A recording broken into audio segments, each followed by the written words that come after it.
Right then, and welcome to the video. If you are a first time visitor to the channel, thank you very much. I really appreciate it. Please remember to subscribe. If you are a long time subscriber, thank you very much for all of your support and assistance in helping me grow this thing. Today, I'm going to be drawing little I don't know, frog ladies. Um, Frog lady's rear end. Anyhow, okay, so adding some detail to the back of that bikini just for interest's sake. This is kind of one of the weirdest characters I've ever drawn, and like the way it's worked out is really interesting because there's potential to kind of use the various different elements in the character in rather interesting ways. Like sort of higher levels of adaptation when it comes to the character's capabilities and the different parts and how they work together. So obviously with the first video, you know that she's got this suit which is made of these two distorted frogs that are sort of embracing each other and her at the same time, and they kind of literally live and walk with her. But like, I thought, how wacky would this be if those, whatchamacallits, the feather boas, which almost look and behave like a polychaete worm, weren't just like snappy, bitey defense pieces, right? But also like a ranged offensive, but the bullets are tadpoles for some or other crazy thought. It just makes perfect sense. Like the egg itself is like a special kind of egg that these two frogs produce. So, and of course, you know what that means. This is a rather weird and kind of interestingly nasty character.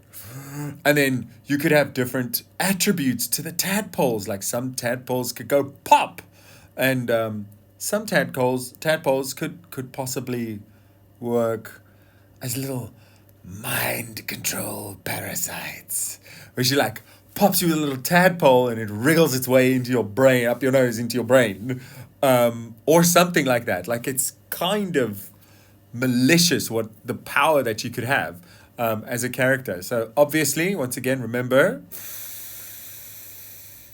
solid black lines or solid color lines to give you shape language. Well, with this skin, I think it's actually kind of interesting the way you can create detail on skin. And what I did here was very simple. I created the first layer of color similar to the first time, and then redrew it again. I don't think I should have, but I redrew it again. Never mind. And as you go, what you would do is just double up the layer. And if you want to have kind of a cut shading type of look, you double up the layer and you move it to whatever angle you want to, right? Up a little bit, diagonally, right? And then let it overlap the layer underneath it, and then use the layer underneath it to cut away from the edges, and you just move it around, and eventually you've thinned it out, but it's not as if you've done it with the Gaussian blur and selection tool, which kind of makes it look a little bit too smooth in a way. So I eventually did that. I kind of like doing it like that. You'll see it shortly once I've completed this layer. Why did I redraw it? Smoother lines are better lines. That's quite right. Anyhow, like, now there's a couple of other things that I've really learned, and I've started to develop unconscious competence with regards to, see, here I try and do that, and I fail dismally. But I'm getting far more competent when it comes to doing sort of natural textures, like feathers, and I'm getting more comfortable doing that sort of glossy, lubricated amphibian skin. And I really think this technique works very well um, with the layering of the monochrome layers fading, and then, oh yeah, remember just doing a cut in for that one there. Um, so yeah, just defining all of the different leaves, sort of differentiating them. This gives us a chance to kind of add a little bit of dimension to that mesh layer. It's like this rubbery, silicone gummy mesh. But it's also quite protective. I don't know. I'm being weird. Hold on. Let me take a sip of water. Water's good for you. Hydrate yourself. Anyway,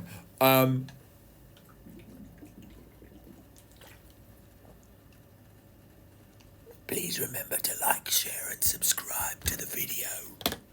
I don't say it enough, and I should say it in the introduction. But geez, if you've made it this far, you're wonderful. Thank you so much.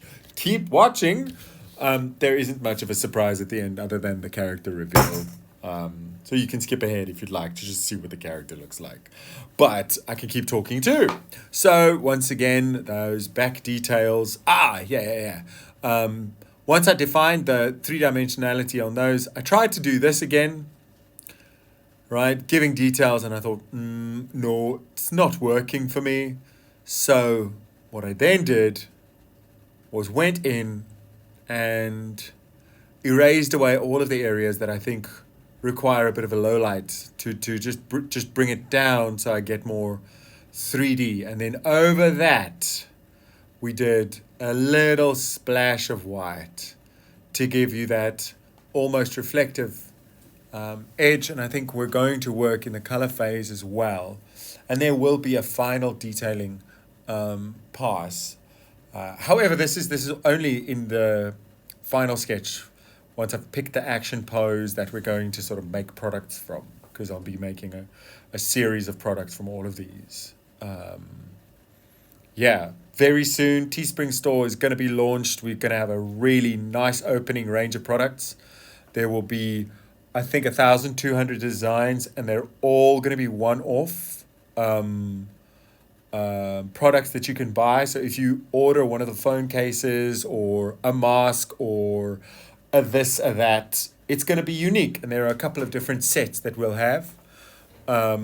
So some designs are going to be similar but varied, and I think you'll like it. It's also attached to the GCC crypto coin that I have associated myself with doing some NFTs. Like, he's a stand-up guy and he really wants to produce a good cryptocurrency that actually serves its purpose and doesn't end up like all of those scams. And geez, those scams are terrible. Anyway, so going over the time lapse. That's what she looks like. If you haven't seen her yet, if you're just sort of happening upon this video. All right, and that's the reverse side of it. La la la. Now we've got it, and I'm gonna carry on drawing. I think. I believe I'm gonna carry on drawing. Probably. Like, share, and subscribe. Yes, that bit too. I've said it like a minute ago, but at least 3 times in the video. Okay, so the big idea behind this project is to create something that outlives me. I don't know. It's larger than myself, that people want to work with and play with and do things with. And yeah, it was all born out of a personal challenge that I set myself in October, which was to draw a character design every day. And some of the character designs turned out really, really nicely because I use a Pinterest screenshot page as my inspiration for each character. And some are better than others, and my day was also better on some days than others. But I think I came up with some really interesting characters that could really work in a universe together. So we are starting to do a bit of universe building as well, because I've started naming the characters, and each character gets sort of a place.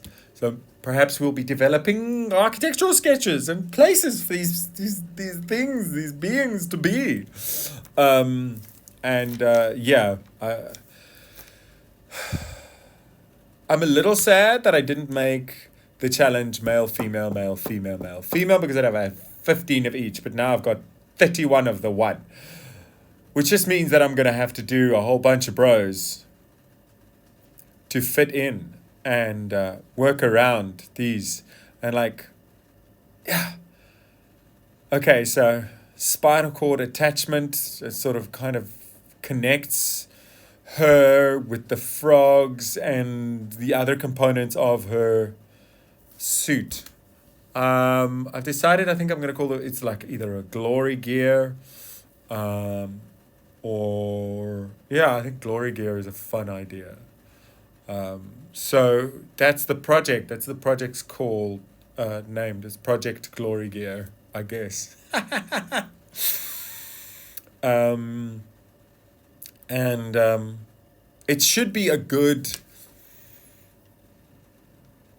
example for people who want to learn how to design and develop characters, on what to do and what the process entails if you're doing it, for example, in Procreate, and you want to get a design ready so that you're able to more easily and accurately transfer it into 3D application or hand it over to somebody that's going to do it for you.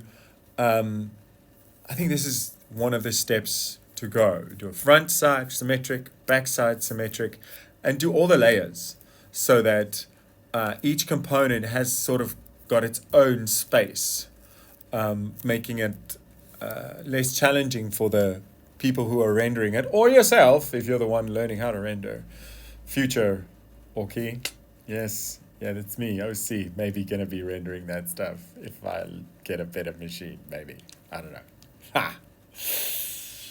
Okay, solid color, because that's how it goes and that's how it works. It's a formula. It's formulaic. You don't change it. You don't need to change it. All you do is solid color, 25%. Next smaller brush. So from 100 to 50 to 25 to 10 to 5. All on 25%. And then you keep it on 5% with this brush. And then you go up to 50%, and then you go up to 100%, and you should have just a well-defined sketch or line art, or at least sketch that can be even used to color underneath, as you might be able to use the volume just to create an overlay. Actually, that's the intention, so that we can get good overlays, and it makes the coloring process less daunting, because you kind of know where everything's supposed to go, and then you can concentrate on giving the color its own kind of essence, because you don't need to combine how the color works and how the shading works, or the tonal values.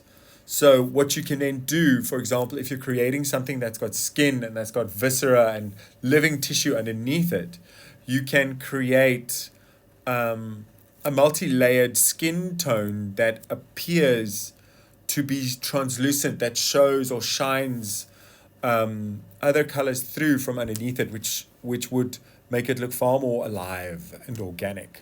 But that's for a later date, because the idea is to get the design phase off pat. So you're going to probably see me do this more and more in the sketches, because I've twigged how useful it is, but that's a chop off view. So those are the other extremities of the two frogs that are connected to her, and they're wrapped around each other. So the frog on the right hand side has his two appendages that are not, or legs that are not attached to her, sticking out on the left, and vice versa. So just weird as all hell. I wonder what we're going to give the bangles. Those bangles, like everything on these characters has to serve a purpose and a function. It can't just be decorative. There has to be a methodology behind why she's got those bangles and what do they do for her. So I'm not sure. I'll have to think of something to justify her having all those heavy looking thick bracelets around her. It could be like a, imagine they power up and like give you a gravity punch. So she looks all tiny, but she can smack you like a tank. Electromagnetic gravity punch wompers. Not a bad idea. Not a bad idea. Considering I've also had another rather interesting thought where you could look at these. Oh, yeah, yeah. If you haven't seen this before, they're going to get like she's going to get like a feather boa. I'm going to put a feather boa that goes over her shoulder, but it's not actually a feather boa. It's like these two coiling techno serpents that are connected to the mecha pack that holds that together. You'll see. It'll arrive. I'm sort of getting ahead of myself. But it's kind of exciting. I wonder what we're going to make those wings do, right? Are they just little gesturing items? Do they collect something through the air? Do they actually work as parachutes if she's jumping down from somewhere? So, yeah, if any of you've got suggestions, feel free, Be polite about it, but feel free. Make a suggestion. I might even use it. I might even credit you in the final work. Haha. However, yeah. So, got them wings. And you see, it's easy as pie. So this is that 50% layer, right? Boom, boom, boom. Same story. And knock it back a little. Oh, no. Sorry about that. Was on the wrong layer, I think. Anyhow. And then you have it. Now you do your 100% clean-ish lines. Some of my lines are but wibbly wobbly. And then, of course, once again, always remember, put your highlights in, like pull away a bit of pigment because you've got that white layer underneath. That can give you a nice highlight. And then there's the pack. I thought, how are those wings going to stay together? They're not stuck together. And that would be almost crazy. So we've got these sort of double cuffs that I've drawn it so that it looks like there's like padding and cushioning. So there's a bit of give, but the structure holds the wings together. So they may be able to exert a certain amount of force. What am I doing? What was I doing? Why was I standing still? Okay, remember, draw it out, bring it down, do a pass, flatten it. Oh yes, clean up that rubbish, bring it down a little bit. Oh yeah, got to give it a white backing, all important white backing. And okay, there's the 100% pass, just going over it quickly. And I will be doing, once again, I'll be doing a highlight pass, just pulling away some of the color value, just so that it looks like it pops a little more. So there you go, there you have the wings. Now we are going to work on the fur of the feather boa worms. This is kind of interesting. Like, I'm actually quite excited about this because every one of these exercises is in actual fact, every one of these drawings is in actual fact an exercise where I try to do one thing, like a texture. Like every time I look at it, if I try to apply something, I sort of try to apply and look at techniques that I've learned on how to create texture, what the process to create the texture and the volume would be, how many passes you should be doing, So it's also becoming quite instinctive as well, which is where you want to go. So when you're busy practicing and you're trying to develop a skill, you know that the practice itself has paid off when your artistic ability becomes more instinctive. Like where it just feels right to do this instead of going, what am I going to do here? What do I do? How? Right? And then needing to look. It's like, I don't need to look anymore. But you do. Like, the more you use references, the better off your shape library is going to be, and the better your illustrations are going to wind up being. You'll be able to tell a better story. The more you know. The more you know. Exactly. Okay. So, as you can see, the fur actually turned out kind of sparkly. I just flipped that bit around because I didn't need it. I didn't need to redraw it, and it wouldn't have been any use anyway. Her hairdo is weird. I'm sorry. I need to work on her hairdo, and I want to figure it out a little bit later on. The joy of this entire situation is that by the time I've done 31 of these designs, and I start coming back to the first images, the skills development after 31 of these designs is going to be crazy. And B, it's going to be through fresh eyes, and I'll be able to appreciate them, re-envision them, reimagine them. I may have come up with new ideas. Speaking of which, the next sketch is going to be kind of interesting because I've totally reimagined what the entity or the suit, the gear would be. Still according to the reference though. I sat down last night and I played around with the idea because I didn't quite like how it turned out. But I'm a lot more satisfied with the initial concept, and you'll see that in the next shot, the next video. Okay, so here we go. Please remember to like, share, subscribe, tell your neighbor, tell your grandma. Oki's drawing!